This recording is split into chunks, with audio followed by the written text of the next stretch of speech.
레이저에 유지를 이은 새로운 돼지들이 등장을 합니다.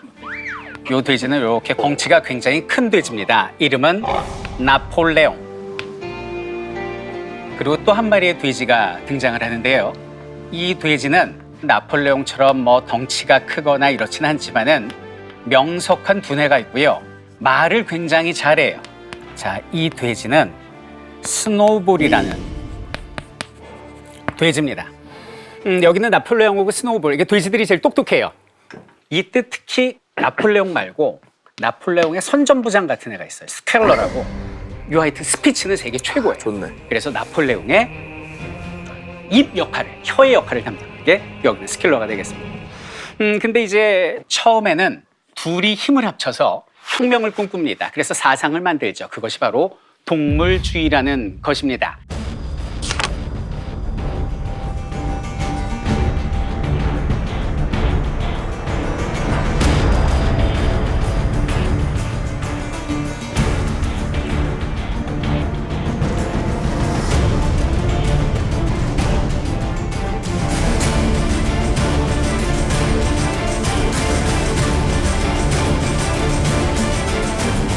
그래서 이들은 동물들을 모으고 반란을 계획하는데 그 동물들의 반란은 아주 쉽게 어이없이 성공하게 됩니다.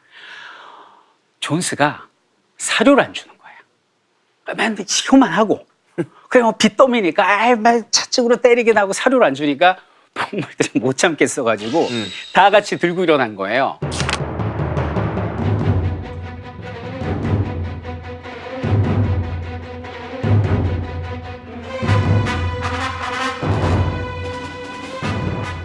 이 존스가 아무리 채찍 휘둘러봐야 주정뱅이니까 하면서 이렇게 쫓겨난 거예요. 싱겁네. 그래갖고 장원농장의 이름이 동물농장으로 바뀌고 신이 난 동물들은 다시 한번 혁명가를 부르게 됩니다. 짐승들이여, 그만해. 짐승들이여, 다 함께 차우벨라 차우벨라 차우차우차우 7번 연창을 해. 그리고 그들이 제일 먼저 뭘 할까? 이제 새로운 나라가, 동물 나라가 등장했죠. 헌법과도 같은 것을 만드니 이것이 바로 동물 7계명입니다. 이적 씨가 읽어주도록 하겠습니다. 오늘 여러 가지 역할을 하시네요. 그러게요. 자, 첫 번째 계명은 무엇이건 두 발로 걷는 것은 적이다. 적이다. 두 발로 걷는 적이네요. 적이네요. 자, 두 번째, 무엇이건 네 발로 걷거나 날개를 가지는 것은 친구다. 세 번째, 어떤 동물도 옷을 입어서는 안 된다. 어떤 동물도 침대에서 자서는 안 된다. 어떤 동물도 술을 마시면 안 된다. 어떤 동물도 다른 동물을 죽여서는 안 된다. 그리고 마지막 7번째, 모든 동물들은 평등하다.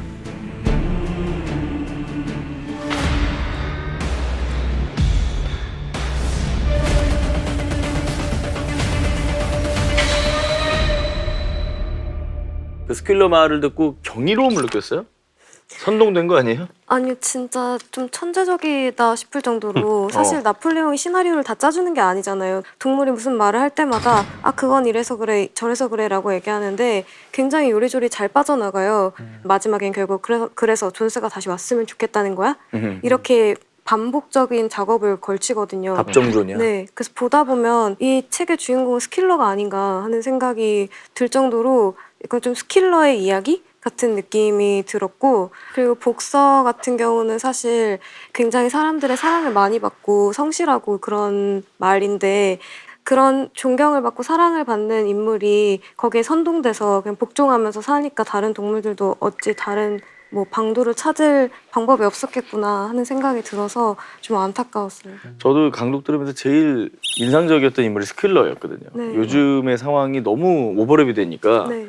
사실 그 스킬러의 말 같은 가짜 뉴스에 선동되는 일이 지금 오히려 더 심해진 것 같아요. 이 디지털 문명을 타고. 그러게요. 네.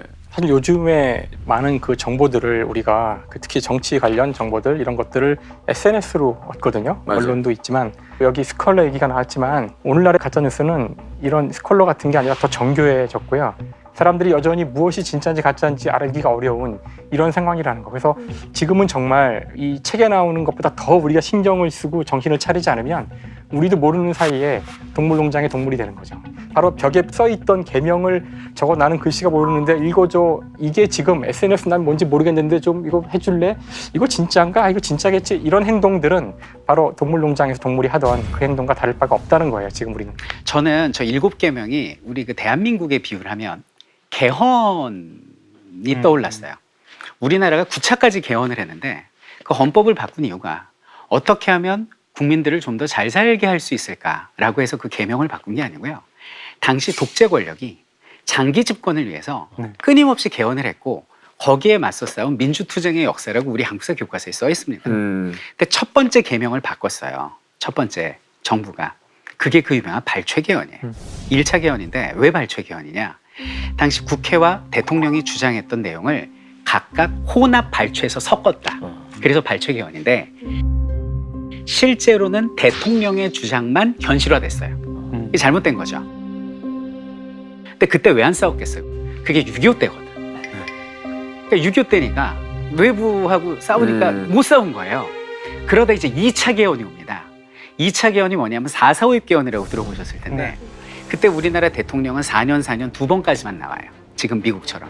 근데 그 당시 대통령이 그걸 바꾼 거예요. 그 당시 대통령에 한해서는 중임 제한 철폐, 영원히 출마할 수 있게 된 거예요. 고대 대통령 중임 제한의 철폐를 중임 절차로 하는 개헌안이 마침내 11월 27일 국회 본회의에서 일괄 표결 기록되었습니다.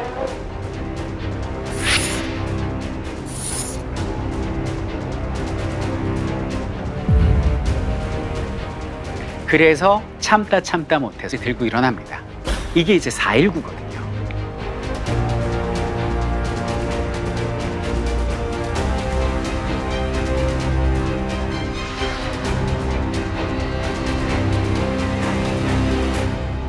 사실 계명이라는 것은 지켜야 하기 때문에 써놓은 거잖아요. 네.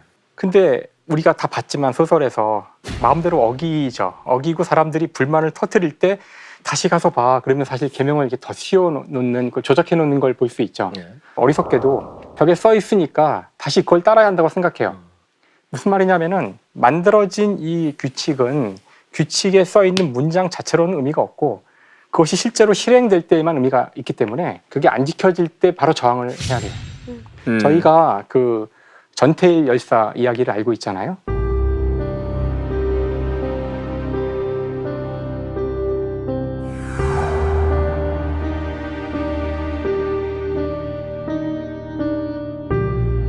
그분이 그때 그 이 사회에 대해서 우리 노동자들을 위해서 뭐 새로운 것을 해달라고 한 게 아니라 정말 참 마음 아픈 얘기인데 근로기준법을 지켜라. 법에 쓰여져 있는 대로 하라는 거예요. 8시간 일하는 걸 지켜라. 당시에 지키지 않았으니까. 그래서 일단 첫 번째로 우리가 이 독재 같은 걸 막기 위해서 해야 될 일은 최소한 합의한 거라도 지켜지지 않을 때에는 가만히 있으면 안 되고 저항을 해야 된다는 거예요. 저항이 하지 않는 순간 우리도 모르는 사이에 법안이 바뀌어져 있을 거라고요. 법안이 바뀌어져 있으면은 그걸 가지고 다시 거기서 시작해서 싸워야 돼요. 동물들은 이상했을 때 바로 싸우지 않았기 때문에 이런 험한 일을 당하는 거죠.